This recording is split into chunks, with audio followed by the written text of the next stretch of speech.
नमस्कार, बहुत बहुत स्वागत है आप लोगों का इस नए वीडियो में। मैं हूं सरोज सिंह और आज हम लोग हिंदी बाल भारती के पाठ 9 जिसका शीर्षक है रज्जब चाचा, जिसके लेखक हैं व्यथित हृदय, ये पाठ आज हम लोग अध्ययन करते हैं। सबसे पहले लेखक का परिचय जान लेते हैं कि व्यथित हृदय जी प्रसिद्ध कथाकार के रूप में जाने जाते हैं। बहुत सुंदर कथाकार हैं, बहुत अच्छी अच्छी कहानियाँ लिखते हैं। आपकी कहानियाँ ज्ञानवर्धक, शिक्षाप्रद होने के साथ साथ अत्यंत रोचक हैं। रोचक यानी बहुत रुचि उसमें लगती है, रुचि बढ़ जाती है। और इनकी प्रमुख किताबें हैं उपनिषदों की श्रेष्ठ कहानियाँ, जीवन रश्मियाँ, भारत छोड़ो, मनुष्य जो देवता बन गए, ये सब इनकी रचनाएं हैं। प्रस्तुत कहानी में कथाकार ने पारंपरिक हुनर, ग्रामीण सामाजिक ताना बाना, आपसी प्रेम, सद्भाव, धार्मिक सहिष्णुता, भाईचारा आदि का बड़ा मार्मिक वर्णन किया है। उच्च पदस्थ होकर भी अपने से बड़े बुजुर्गों के प्रति आदर सम्मान इस कहानी में दर्शनीय और अनुकरणीय है। ऊंचे पद पर पहुंच जाने के बाद भी जब हम अपने बड़ों का आदर करते हैं, सम्मान करते हैं, तो ये बड़ा सुंदर लगता है, बहुत ही अच्छा होता है और ऐसा ही करना चाहिए। भले ही हम कितने भी बड़े पद पर पहुंच जाएं, हमें अपने बुजुर्गों का सम्मान अवश्य करना चाहिए। तो बच्चों, ये पाठ हम लोग पढ़ते हैं। छोटी सी कहानी है रज्जब चाचा। तो एक तरफ से पढ़ना शुरू करते हैं। गांव के एक कोने में रज्जब चाचा का एक छोटा सा मकान है। रज्जब चाचा नाम है और गांव के कोने में उनका एक छोटा सा मकान है। संध्या, सवेरे, दोपहर जब जाओ वे अपने बरामदे में बैठकर कपड़े सीते हुए मिलते हैं। कपड़े सीते हुए, सीते यानी सिलना। तो जब जाओ, जब देखो, शाम हो, सुबह हो, दोपहर हो, जब जाओ तब वो कपड़े सीते हुए दिखाई देते हैं। यदि कोई उनसे कहता कि रज्जब चाचा आप थोड़ी देर के लिए विश्राम क्यों नहीं कर लेते, तो वे कहते हैं कि ज़िंदगी विश्राम करने के लिए नहीं, काम करने के लिए मिली है। यानी यदि कोई कहता कि रज्जब चाचा अरे थोड़ा आराम कर लीजिए, थोड़ा विश्राम कर लीजिए, तो कहते थे कि नहीं नहीं, ज़िंदगी विश्राम करने के लिए नहीं मिली है, ज़िंदगी काम करने के लिए मिली है। 7-8 गांव के बीच में रज्जब चाचा ही एक ऐसे हैं जो सिलाई का काम करते हैं। बच्चों, 7-8 गांव के बीच में रज्जब चाचा ही एक ऐसे हैं जो सिलाई का काम करते हैं। विवाह शादियों में, तीज त्योहारों पर उनके पास इतना काम आता है कि उन्हें दम मारने की फुर्सत नहीं रहती। दम मारने की यानी थोड़ा सा भी आराम करने की उन्हें फुर्सत यानी मौका नहीं मिलता। वे रात भर अपने पूरे परिवार के साथ जुटे रहते हैं, फिर भी काम निपटा नहीं पाते यानी काम पूरा नहीं कर पाते। तो वो रात दिन जुटे रहते हैं, परिवार के सभी लोगों को साथ लेकर जुटे रहते हैं, लेकिन काम उनका पूरा नहीं हो पाता। विवाह शादियों के दिनों में लोग रज्जब चाचा को बड़े चाव से बुलाते हैं। जब किसी के घर में विवाह शादी पड़ती है तो रज्जब चाचा को बड़े चाव से, बड़े प्यार से बुलाते हैं। यदि वे स्वयं जोड़ा जामा पहनाने के लिए न जाएं तो लोग तो उनके प्रेमी बुरा मानते हैं।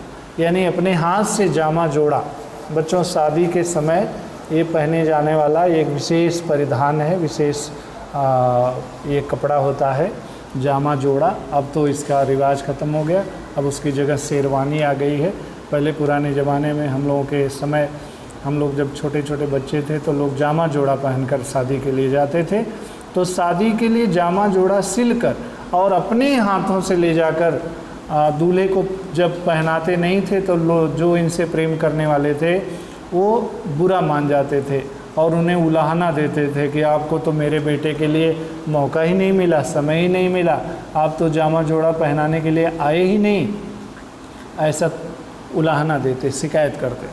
जोड़ा जामा पहनाने में रज्जब चाचा को घाटा नहीं होता, क्योंकि लोग उन्हें नेक में इतनी रकम दे देते हैं कि जो निश्चित रूप से उनके पारिश्रमिक से अधिक होती थी। और जोड़ा जामा पहनाने में भी रज्जब चाचा को घाटा नहीं होता था, यानी उनका नुकसान नहीं होता था, क्योंकि नेग में, यानी ये नेग शादी ब्याह में कोई भी फोटोग्राफ़र हो, नाई हो, कहार हो, ऐसे लोग जो ये मौर लेकर आते हैं, उनको ये सबको नेग दिया जाता है।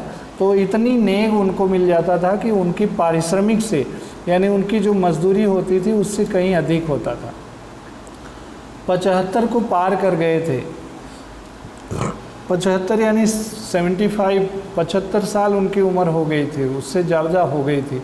अब भी सुई में बिना चश्मे के धागा डाल लेते हैं, लंबा अंगरखा पहनते हैं, सिर पर सादी टोपी लगाते हैं, घर पर रहते हैं तो पैरों में लकड़ी की चप्पल पहनते हैं, और कहीं जाना होता है तो पैरों में मोटे चमड़े की चप्पल डाल देते हैं।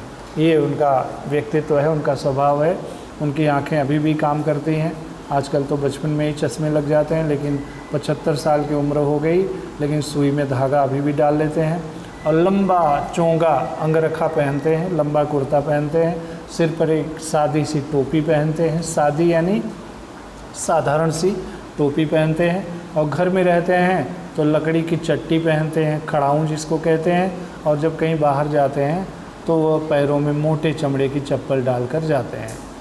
और रजब चाचा ने जब से होश संभाला तब से ही वे बरामदे में बैठकर कपड़े सीते चले आ रहे हैं। रजब चाचा जब से होश संभाला उन्होंने, यानी जब वो काम करने लायक हुए तब से अपने बरामदे में बैठकर कपड़े सीते चले आ रहे हैं। युग बदल गया, लोग धरती पर से चंद्रलोक में चले गए, पर रजब चाचा की मशीन में परिवर्तन नहीं हुआ। यानी उनकी जो मशीन बचपन में थी वही मशीन बुढ़ापे तक काम कर रही है। और युग बदल गया, लोग चंद्रमा तक पहुंच गए, यानी ये समय कितना बदल गया, लेकिन रजब चाचा नहीं बदले और न तो उनकी मशीन बदली। तो वह छोटी मशीन जो उनके बचपन में थी आज भी उनके पास है। रजब चाचा के समान वह भी बड़ी तेज़ चलती है। जैसे रजब चाचा बड़ी तेज़ी से काम करते हैं, वैसे उनकी मशीन भी बहुत तेज़ी से चलती है। यदि कभी वह बिगड़ जाती है तो रजब चाचा उसे अपने हाथों से ठीक कर लेते हैं, और वे कहते हैं इस मशीन से उन्हें बड़ा लगाव है। इसके साथ रहते हुए उन्होंने अपनी ज़िंदगी के उतार चढ़ाव बहुत से दिन देखे हैं, यानी उन्हें अपने मशीन से बड़ा लगाव है। और वो कहते हैं कि इस मशीन से मैंने ज़िंदगी के बहुत उतार चढ़ाव भरे दिन देखे हैं, कभी अच्छे भी दिन आए, कभी बुरे भी दिन आए, और इसी मशीन से उन्होंने मेहनत कर करके अपना जीवन यापन किया। रजब चाचा का घर अपने गांव में अपने मजहब का अकेला घर है। मजहब यानी धर्म, इनके धर्म का अकेला घर है, यानी पूरा हिंदुओं का घर है, और एक अकेले रजब चाचा यानी मुस्लिम का घर है। पूरा गांव हिंदुओं का है, पर रजब चाचा कभी ऐसा अनुभव नहीं करते कि वे गांव में अकेले हैं। उन्हें कभी इसका एहसास नहीं हुआ कि वो गांव में अपने धर्म के अकेले हैं। पूरे गांव को वे अपना कुनबा यानी परिवार, और पूरे गांव के धर्म को अपना मजहब यानी धर्म, यानी पूरे गांव का जो धर्म है उसे अपना धर्म, पूरे गांव को वो अपना परिवार मानते हैं। और गांव के लोग भी, गांव के सभी लोग उनका बड़ा आदर करते हैं। गांव में जब कभी किसी बात पर झगड़ा होता है रजब चाचा पहले बुलाए जाते हैं, और रजब चाचा किसी भी मामले के संबंध में जो निर्णय कर देते हैं वो किसी में साहस नहीं होती कि वह उसे बदले या न माने। यानी रजब चाचा बिल्कुल सही निर्णय लेते हैं, और जो भी निर्णय होता है उसको सभी को मानना होता है, यानी किसी की हिम्मत नहीं होती कि उस निर्णय को न माने। अपने गांव में ही नहीं, दूर दूर के गांव में भी रजब चाचा की अच्छी प्रतिष्ठा है। प्रतिष्ठा यानी सम्मान, यानी केवल अपने गांव में नहीं बल्कि दूर दूर के गांव में भी इनकी बड़ी इज्जत है, प्रतिष्ठा है। वे जहाँ कहीं भी पहुँच जाते हैं लोग बड़े प्रेम से उनका आदर सम्मान करते हैं। होली, दिवाली, दशहरे पर दूर दूर से घरों से उनके पास पकवान पहुँचते हैं। जब कभी हिंदुओं का त्यौहार आता है तो दूर दूर के घरों के लोग उन्हें पकवान भेजते हैं, अच्छे अच्छे भोजन भेजते हैं। और वे स्वयं भी ईद, बकरीद आदि के अवसरों पर लोगों के पास सेवइयाँ और मिठाइयाँ भेजा करते हैं। जब इनका कोई त्यौहार आता है तो ये स्वयं ईद पर, बकरीद पर लोगों को सेवइयाँ और मिठाइयाँ अपने हाथों से बांटते हैं, देते हैं। तो ये रजब चाचा की विशेषता है बच्चों। और इसके बाद हम लोग पाठ थोड़ा बड़ा है, फिर भी थोड़ा आगे और पढ़ते हैं। तो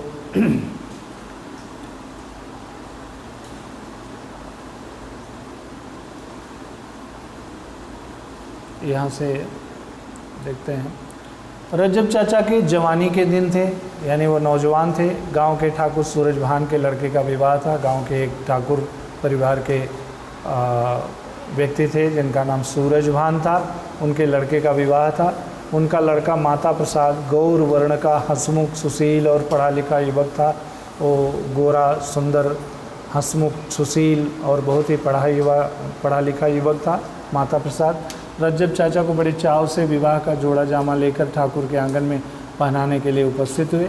और रज्जब चाचा जब उस लड़के का विवाह होने को हुआ तो अपने हाथों से उसे जामा जोड़ा पहनाने के लिए वो उसके घर पर गए। रज्जब चाचा ने जब अपने हाथों से दूल्हे को जामा जोड़ा पहनाकर उसे तैयार किया तो ठाकुर की बाँछें खिल गईं, यानी उनका लड़का इतना सुंदर दिखाई देने लगा कि ठाकुर का सीना फूल गया, खुशी से बाग बाग हो गए। और ठाकुर बाग बाग होकर, खुश होकर, प्रसन्न होकर बोल उठे, रज्जब चाचा तुमने तो कमाल कर दिया। तुम्हारे बनाए हुए जोड़े जामे में तो मेरा बेटा ऐसा फब रहा है मानो इंद्र हो। फब रहा है मतलब सुंदर लग रहा है, ऐसा लग रहा है जैसे देवताओं का राजा इंद्र हो। आपने तो बहुत ही कमाल कर दिया। तो रज्जब चाचा बोल उठे, तुम्हारे मुंह में घी शक्कर ठाकुर, खुदा की मेहर हुई तो तुम्हारा बेटा सचमुच इंद्र ही होगा। और तुम्हारे मुंह में घी शक्कर, बच्चों जब कोई अच्छी बात कोई बोलता है तो सामने वाला बोलता है तुम्हारे मुंह में घी शक्कर, यानी तुम्हारी बात सही हो। तो इन्होंने कहा कि तुम्हारे मुंह में घी शक्कर ठाकुर, और खुदा की मेहर हुई, मेहर यानी मेहरबानी हुई तो ये सचमुच ही इंद्र होगा, सचमुच ही ये बहुत बड़ा आदमी बनेगा और बहुत प्रतिष्ठा कमाएगा। तो योग माता प्रसाद ने रज्जब चाचा के पैर छुए और जिसकी शादी होने वाली थी उसने रज्जब चाचा के पैर छुए। रज्जब चाचा ने प्रसन्न होकर उसके सिर पर अपना दाहिना हाथ रखकर कहा, खुदा तुम्हें खुश रखे बेटा, तुम सचमुच इंद्र बनकर अपने देश का नाम रोशन करो, यानी तुम सचमुच इंद्र बनकर अपने देश का नाम रोशन करो, खुदा तुम्हें खुश रखे। तो ठाकुर ने प्रसन्न होकर रज्जब चाचा को पूरे 100 रुपये का नोट न्यौछावर कर दिया, और 1-2 रुपये नहीं बल्कि पूरे 100 रुपये। और बच्चों ये कहानी बहुत पहले की लिखी गई है, 100 रुपये यानी आज लाखों रुपए के बराबर हो जाएगा। तो पूरे 100 रुपये उन्हें न्यौछावर कर दिए, उनको दे दिए। रज्जब चाचा प्रसन्न होकर आशीर्वाद देते हुए अपने घर चले गए। धीरे धीरे दिन बीतते गया। माता प्रसाद ने वकालत पास की, वह शहर में वकालत करने लगा। कुछ दिनों के पश्चात वह शहर में ही बस गया और ठाकुर साहब की यानी ठाकुर सूरजभान की मृत्यु हो गई। और परयुग के रफ्तार ने उन पर भी नहीं, उनके काम पर भी प्रभाव डाला, यानी जैसे जैसे उम्र बढ़ गई वैसे वैसे इनका शरीर भी शिथिल हो गया और इनके काम का प्रभाव भी कम हो गया। काम तो अब भी उनके पास बहुत आता है, पर अब गाँव में बहुत से ऐसे लोग पैदा हो गए हैं जो अपने कपड़े शहर में सिलवाने लगे हैं। तो काम तो अभी भी उन्हें मिल जाता है, लेकिन बहुत सारे लोग अब अपने कपड़े शहरों में सिलवाने लगे हैं, यानी युग बदल गया। रज्जब चाचा बदलते हुए ज़माने की निंदा तो कभी नहीं करते, पर वे ज़माने के प्रभाव में आकर अपनेपन को छोड़ना भी पसंद नहीं करते, यानी जो उनका ज़माना था वह उन्हें बहुत ही प्रिय था। वो नए ज़माने की निंदा तो नहीं करते, लेकिन उन्हें अपना ज़माना ज़्यादा प्रिय था। तो वे मुसलमान अवश्य थे, पर वे अपने को किसी से अलग नहीं मानते। उनका कहना हिंदू मुसलमान सिख ईसाई तो धरती की देन है। ये हिंदू मुसलमान सिख ईसाई ये सब तो धरती पर आकर हम लोग आपस में अलग अलग बंट गए हैं, खुदा तो केवल इंसान पैदा करता है। तो उनका कहना था कि खुदा तो, ईश्वर तो इंसान पैदा करता है, वो पैदा करते ही मुसलमान, पैदा करते ही हिंदू या सिख ईसाई नहीं बनाता है, वो तो इंसान पैदा करता है और हम हैं जो उसे अलग अलग धर्मों में, अलग अलग संप्रदायों में अलग कर लेते हैं। यानी एक कविता है कि धरती बाँटी अंबर बाँटा मत बाँटो इंसान को, यानी आजकल मंदिर मस्जिद गिरजा घर को बांट दिया, मंदिर मस्जिद गिरजा घर में बांट दिया भगवान को, धरती बाँटी अंबर बाँटा मत बाँटो इंसान को। ये ऐसे एक कविता है। तो ये जो बंटवारा है बच्चों, ये हम करते हैं, खुदा नहीं करता, ईश्वर नहीं करता। अब आगे कहानी में आगे बढ़ते हैं। अगहन पौष के दिन थे। अगहन पौष ये महीने का नाम है, हिंदी महीने का नाम अगहन पौष, जब ठंडी के दिन होते हैं। रज्जब चाचा की पोती का विवाह था। वे इस विवाह को बड़ी धूमधाम से करना चाहते थे उनका ख्याल था कि वह अब शायद वे किसी और के विवाह को ना देख सकें। अब उनकी उम्र ज़्यादा हो गई थी और उनको ऐसा लगता था कि अब और किसी का विवाह नहीं देख पाएंगे, या और अपनी पोती का विवाह खूब धूमधाम से करना चाहते थे। अतः वह इस विवाह के लिए अपने मन की हर इच्छा को पूरा कर लेना चाहते थे, इसलिए अपने हर इच्छा को इसी विवाह में वह पूरा करना चाहते थे। दोपहर का समय था। रज्जब चाचा अपनी पोती के लिए गहने और कपड़े खरीदने के लिए शहर जा रहे थे। यद्यपि उनके गांव से होकर शहर तक बस जाती थी, पर रज्जब चाचा पैदल ही जा रहे थे। और गांव के जो बूढ़े लोग होते हैं वो ज़्यादा साधनों का इस्तेमाल नहीं करते हैं, और रज्जब चाचा भी इसी तरह सामान खरीदने के लिए दोपहर में बाज़ार की तरफ जा रहे थे। पैदल ही, वे पैदल के आदी थे। आदी यानी उनकी आदत थी। और शहर केवल 7-8 किलोमीटर के फासले पर था, और शहर ज़्यादा दूर नहीं था, 7-8 किलोमीटर था। आजकल के बच्चों को तो 2 किलोमीटर भी कहना चलना पड़ जाए तो वो नानुकुर करने लगते हैं, लेकिन वो 7-8 किलोमीटर बड़ी खुशी खुशी पैदल ही जा रहे थे। रज्जब चाचा जब शहर के पास पहुँचे तो एक विद्यालय के पास भीड़ भाड़ देखकर रुक गए, और जब वो शहर के पास पहुँचे तो एक विद्यालय रास्ते में था, वहाँ बहुत भीड़ भाड़ थी। वो भीड़ भाड़ को देखकर रुक गए। उन्होंने जब लोगों से पूछा कि ये भीड़ भाड़ क्यों है, तब लोगों ने बताया कि शिक्षा मंत्री जी आ रहे हैं और यह भीड़ उनके स्वागत के लिए एकत्र हुई है। लोगों ने बताया कि शिक्षा मंत्री, एजुकेशन मिनिस्टर आ रहे हैं और लोग उनके स्वागत के लिए जुटे हैं। पर रज्जब चाचा को शिक्षा मंत्री से क्या लेना देना। वे उस भीड़ भाड़ की ओर देखते हुए शहर की ओर चल पड़े, और जैसे ही शहर की ओर मुड़े, दंदनाती हुई एक कार पहुंची। रज्जब चाचा ने बड़ी कोशिश की कि वे जल्दी से रास्ते से हट जाएं, पर शरीर बूढ़ा होने के कारण उन्हें कुछ क्षण तो लग ही गए और कार को रुक जाना पड़ा। यानी रास्ते में इनके आ जाने से कार रुक गई। पहरे पर नियुक्त सिपाही ने दौड़कर रज्जब चाचा को डांट लगाई, और जो सिपाही खड़े थे शिक्षा मंत्री के आगमन के लिए, उनके स्वागत के लिए, उनके आगमन की देखरेख करने के लिए, उसमें से एक सिपाही दौड़कर आया और रज्जब चाचा को डांटने लगा, और उसने पकड़ करके उन्हें पटरी पर कर दिया, और जल्दी से उनका हाथ पकड़ करके और उन्हें पटरी पर कर दिया। कार चली, लेकिन फिर थोड़ी कदमों, मतलब 2-4 मीटर ही जाकर रुक गई। सहसा कार का द्वार खुला और एक प्रौढ़ व्यक्ति बाहर निकले। उसमें से एक प्रौढ़ व्यक्ति, जिनकी उम्र काफ़ी हो चुकी थी, 40-45 साल ऐसी उम्र का एक व्यक्ति उस कार में से निकला। वे कोई और नहीं, स्वयं मंत्री महोदय थे। वो मंत्री महोदय थे।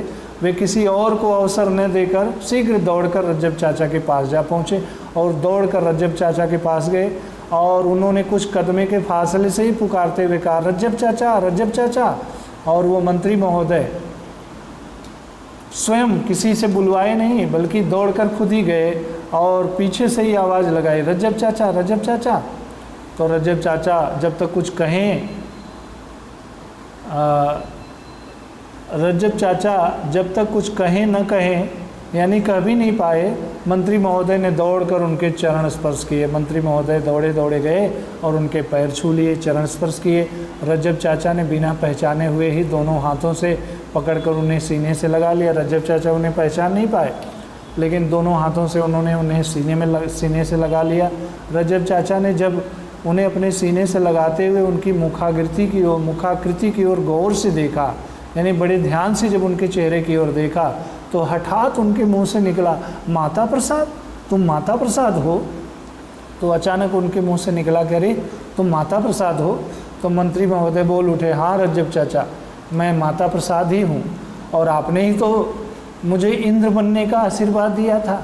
आपने ही तो कहा था कि तुम इंद्र की तरह चमकोगे, इंद्र की तरह तुम्हारी प्रतिष्ठा होगी। आपने ही तो आशीर्वाद दिया था। रज्जब चाचा की आंखें सजल हो गईं, यानी उनके आंखों में खुशी के आंसू भर गए।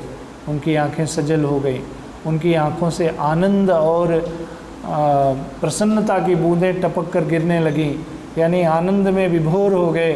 उनकी आंखों से टप टप आंसू गिरने लगे। उनकी आंखों के आंसू के उत्तर में मंत्री जी की भी आंखें सजल हो गई। मंत्री जी की भी आंखों में आंसू आ गए। उन्होंने अपने आंसुओं में बहुत से स्मृति चित्र देखे, यानी अब उन्हें बहुत सारी बातें, अपने बचपन की बातें, रज्जब चाचा के कार्यों की बातें वो सब याद आ गई। उन्होंने उनका कुशल क्षेम पूछा। रजब चाचा ने उन्हें बताया कि पोती का विवाह है 10 दिसंबर को। और इसके बाद मंत्री महोदय ने अपनी डायरी में 10 दिसंबर के दिन कुछ लिखा। रजब चाचा को बड़ी नम्रता से नमस्कार किया और फिर गाड़ी में बैठकर चले गए। रजब चाचा ने भी अपने आँखों के आंसू पोंछते हुए शहर का रास्ता पकड़ा। वे भी शहर की तरफ चल पड़े और 10 दिसंबर का दिन था, सूर्य डूब चुका था। रजब चाचा अपनी पोती के विवाह के कामकाज को लेकर बहुत व्यस्त थे। अब 10 दिसंबर आ गया। रजब चाचा अपनी पोती के विवाह में बहुत ही व्यस्त थे। उनके पैरों में जैसे विद्युत की गति पैदा हो गई थी, यानी बिजली की गति से वह दौड़ दौड़ कर कार्य कर रहे थे, देखभाल कर रहे थे। सहसा एक कार रजब चाचा के दरवाजे पर रुकी। रजब चाचा ने आश्चर्यचकित होकर कार की ओर देखा। ऐसा कौन व्यक्ति आ गया कार से? कार का द्वार खुला तो द्वार खोलकर मंत्री महोदय उतर रहे थे, यानी मंत्री महोदय खुद उनके पोती के विवाह में शामिल होने के लिए आ गए। रजब चाचा ने दौड़कर माता प्रसाद को पकड़कर अपनी छाती से लगा लिया। उनके मुख से अपने आप ही निकल पड़ा, अरे बेटा तुमने क्यों कष्ट किया? मैंने तो तुम्हें कहा भी नहीं था, तुमने क्यों कष्ट किया? रजब चाचा की आंखें भर आईं। उन्हें बड़े आदर से अपने बरामदे में ले जाकर कुर्सी पर बिठाया। सारे गांव में बिजली की तरह खबर फैल गई कि मंत्री महोदय आए हैं, रजब चाचा की पोती के विवाह में मंत्री महोदय आए हैं। मंत्री महोदय को उसी दिन रात में राजधानी जाना था, उन्हें राजधानी लौटना था। अतः उन्होंने शीघ्र ही चाय पानी करके रजब चाचा से छुट्टी ली। रजब चाचा और गांव के लोग उन्हें कार तक पहुंचाने के लिए आए। मंत्री जी ने रजब चाचा के पैरों को छूकर कहा, कार में बैठते हुए कहा, चाचा आप क्या करते हैं? यानी उन्होंने पूछा कि क्या करते हैं? तो रजब चाचा ने उत्तर दिया, यहीं बरामदे में पुरानी मशीन से सिलाई करता हूँ, यानी अपनी पुरानी मशीन से सिलाई करता हूँ। तो कुछ दिनों बाद अब ये वाक़या ख़त्म हो गया, मंत्री महोदय चले गए। कुछ दिनों बाद लोगों ने बड़े आश्चर्य से देखा कि रजब चाचा के पास दो नई मशीनें आ गई हैं और उन्होंने 2 बेरोजगार युवकों को अपने पास काम पर रख लिया है। बाद में गांव वालों को पता चला कि वे मशीनें मंत्री महोदय ने भेजी हैं और अब रजब चाचा खूब खुश रहने लगे हैं, बड़े प्रसन्न रहने लगे हैं। तो बच्चों ये थोड़ी लंबी कहानी थी, बहुत लंबा वीडियो हो गया, तो इसलिए मैं प्रश्नों का उत्तर नहीं बता पाऊँगा, उसको अगले वीडियो में देखेंगे। आज के लिए बस इतना ही। बहुत बहुत धन्यवाद।